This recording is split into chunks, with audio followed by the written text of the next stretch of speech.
Hello everyone, I'm Kate Andrews and here's a look at what is going on this week in the news. And we begin from around the world. Pope Francis visited Turkey November 28th through the 30th. Rome Reports has highlights from his trip. A cavalry regiment escorted Pope Francis to the new presidential palace in Ankara, where Turkish President Erdogan was waiting for him. At the entrance of the impressive palace, a large number of soldiers welcomed the Pope with military honors.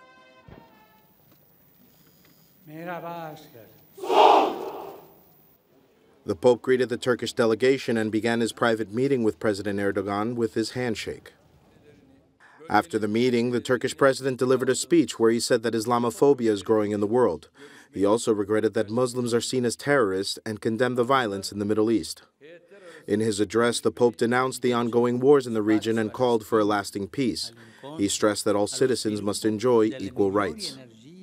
A tale fine è fondamentale che I cittadini musulmani, ebrei e cristiani, tanto nelle disposizioni di legge quanto nella loro effettiva attuazione, dei medesimi diritti e rispettino I medesimi doveri.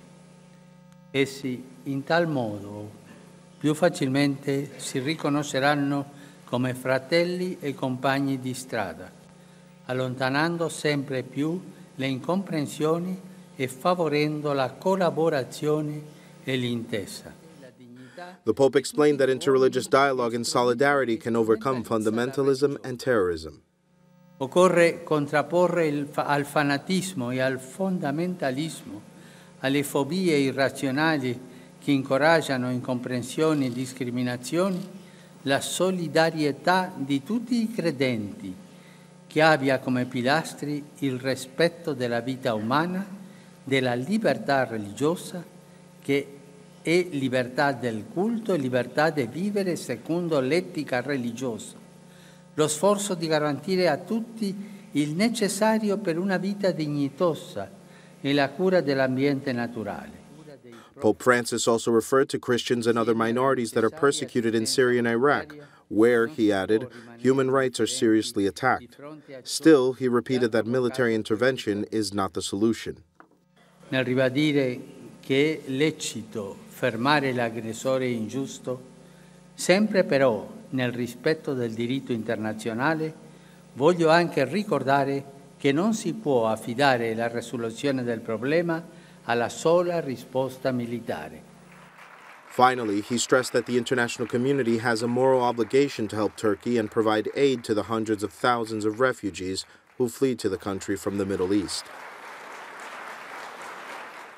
In news from the Vatican, Sunday marked the opening of the Year of Consecrated Life. In a letter issued for the event, Pope Francis said that all Catholics are called to thank God for the gifts members of religious orders have given, to join them in prayer and support them and their ministries. The Apostolic Penitentiary has announced that both lay and consecrated people can receive an indulgence for participating in events related to the Year of Consecrated Life, such as going to confession, receiving the Eucharist, and offering prayers for the intentions of His Holiness.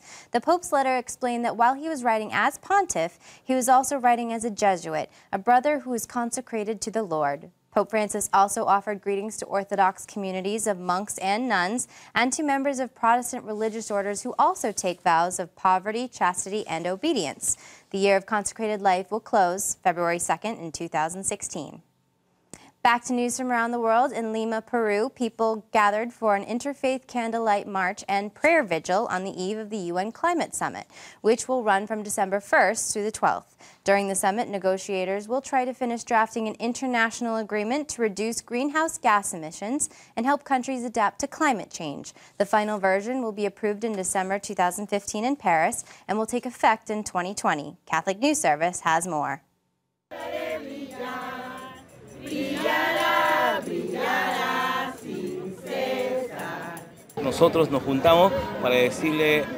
We have come together to say to the world that truly serious and important decisions for human existence must be made.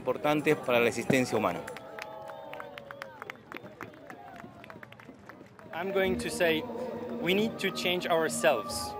Climate change is not only a question of techniques, it's also a question of values, it's a question of how do you look at the world, and we think that we should look at the world as something that is entrusted to us and we have to pass on to the next generations. So as a religious person, I would say to stop climate change, we need a change in ourselves. To stop the climate changing, we need us to change. In Amazonian countries, the largest emissions come from deforestation, including in summit host Peru. Environmentalists have criticized Peru for promoting production of oil, a major source of greenhouse gases, to help boost its economy. And finally in the news, for 2 weeks in August, St. Louis Police Sergeant John Wall served in Ferguson, Missouri. During that time, he was spit on, hit by rocks, bricks, and bottles of urine, and was berated. And why was a sergeant from St. Louis in Ferguson in the middle of racial unrest sparked by the shooting death of Michael Brown? Because he volunteered. He says he was fortunate enough to work it the entire time, and he says his faith stood by him throughout the ordeal. Faith comes into every aspect of this job, according to Wall, who became a Catholic in 1991. The 50-year-old married father of a teenager wears a ring with crosses from his wife. From his daughter, he has a rosary ring. He also wears a St. Michael pendant that his wife gave him 24 years ago. St. Michael is the patron saint for policemen. He said that, like a minister, a policeman is there for good. Well, that is all the information we have for you at this time. I'm Kate Andrews. Don't forget, you can keep up to date on Catholic news throughout the week with Catholic Newsbreak right here on the Catholic TV Network.